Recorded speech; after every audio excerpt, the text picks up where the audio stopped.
Hi everyone, welcome back to the channel and welcome to the day 8 of 21 day study challenge। वैसे तो ये 21 day study challenge था और मेरे को 21 डेज तक कॉन्टीन्यूसली वीडियोस अपलोड करनी थी, बट लास्ट 3 दिन से मैंने कुछ भी अपलोड नहीं किया है। वो इसलिए क्योंकि 3 दिन से यहाँ पर कॉन्टीन्यूसली बारिश हो रही थी और सुबह लाइट चली जाती थी और फिर रात के टाइम पे आती थी। एंड उस टाइम पर वीडियो शूट करना और फिर बाद में एडिट करना और अपलोड करना, उसमें मेरे फ़ोन की चार्जिंग पूरी ख़त्म हो जाती थी। इसलिए फिर मैंने कुछ भी शूट नहीं करा है 3 दिन से, और इतने दिन से मैंने प्रीलिम्स का कोई भी फुल मॉक भी नहीं लगाया था। एंड आज मैंने फुल मॉक लगाया है एंड उसके साथ आज की टू डू लिस्ट में था speed maths, analysis of mains का एक mock and checklist of Ashish Arora sir, जिसमें मैं क्वांट्स के जो स्पीड मैथ्स वाला सेक्शन होता है उसको सॉल्व करूँगी, and probability and quant mains की क्लास, जो कि मैं अब ज़्यादातर यूट्यूब से वीडियो सर्च कर रही हूँ, जिसमें मैं मेंस की जो डीआई वाली क्लासेस होती हैं क्लर्क मेंस की, उनको ट्राई कर रही हूँ करने का।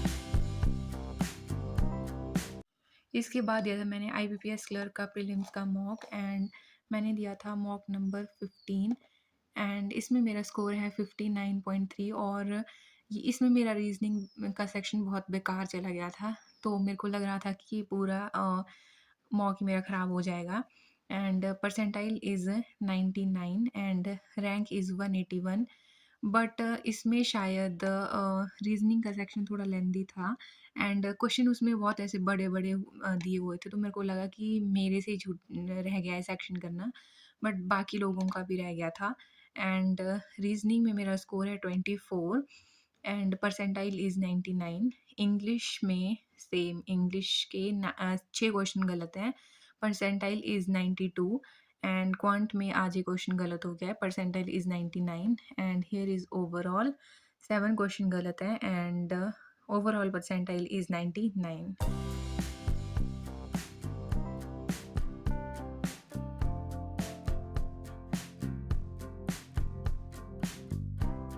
तो लास्ट ईयर बैंक एग्ज़ाम देने के बाद मेरे को एक बात तो समझ आ गई है कि प्रीलिम्स को हल्के में नहीं लेना है।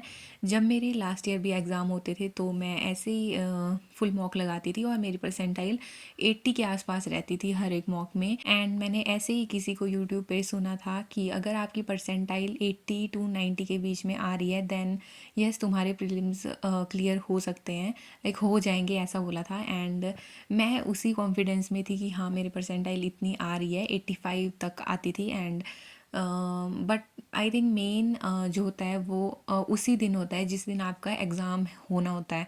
लाइक क्या पता आप उस दिन थोड़ा सा ऐसे कहीं पे आपने मिस्टेक्स कर दी हों एक दो क्वेश्चन में, या फिर आप किसी पज़ल या फिर डीआई वगैरह में कहीं फंस गए हो, आपने ज़्यादा टाइम लगा दिया हो, तो वो आपका टाइम वहाँ पर किल होगा और वहीं से आपका एग्ज़ाम ख़राब हो जाएगा। बेशक आपके घर पर जो आप मॉक देते हो उस पर आपकी 90 परसेंटाइल तक आ जाए, बट उस दिन अगर आपका एग्ज़ाम अच्छा नहीं गया तो वो नहीं होगा फिर। सो इसीलिए अभी मैं प्रीलिम्स पर अपना ज़्यादा फोकस कर रही हूँ, specially in quants and reasoning और इंग्लिश। आई थिंक मेरे हमेशा अच्छा चला जाता है, अभी तक जितने एग्ज़ाम दिए हैं मैंने पहले उसमें भी मेरा अच्छा था, बट क्वांट्स की वजह से ही, क्वांट्स में भी मैं मिस्टेक्स तो नहीं करती हूँ बट अटैम्प्ट मेरे बहुत कम रहते हैं।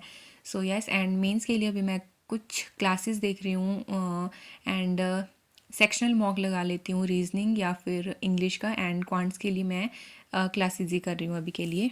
इसके बाद दिया था मैंने गाइडली से एसबीआई क्लर्क का इंग्लिश का सेक्शनल मॉक, जिसमें मेरा स्कोर है 15.25 एंड इसमें हो गए थे 7 क्वेश्चन गलत। एंड ये वाला मॉक थोड़ा सा मेरे को इजी लगा, मतलब एंड मे बी ये 36,000 लोगों ने दे रखा था तो इसमें 80 परसेंटाइल आ गई। अदरवाइज इसमें बहुत सारे क्वेश्चन और थे जो हो सकते थे और मैंने बहुत ऐसे गलत कर दिया। एंड ये कुछ क्वेश्चंस थे और बहुत सारे तो मैंने अटेम्प्ट ही नहीं किए थे। ये वाला तो मेरे को मतलब टाइम नहीं लगा था पूरा इसको देखने में ही, बाकी क्वेश्चंस में ही मैंने बहुत ज़्यादा टाइम लगा लिया था। देन उसके बाद शाम को वही सेम रोज़ वाली रूटीन, 4 से 5:30 तक मैंने ट्यूशन्स पढ़ाई एंड शाम के टाइम पे मैंने इंग्लिश के मेंस के कुछ टेस्ट वगैरह दिए, फ्री टेस्ट, एंड मेंस की एक क्लास की थी फ्रॉम निमिषा मैम।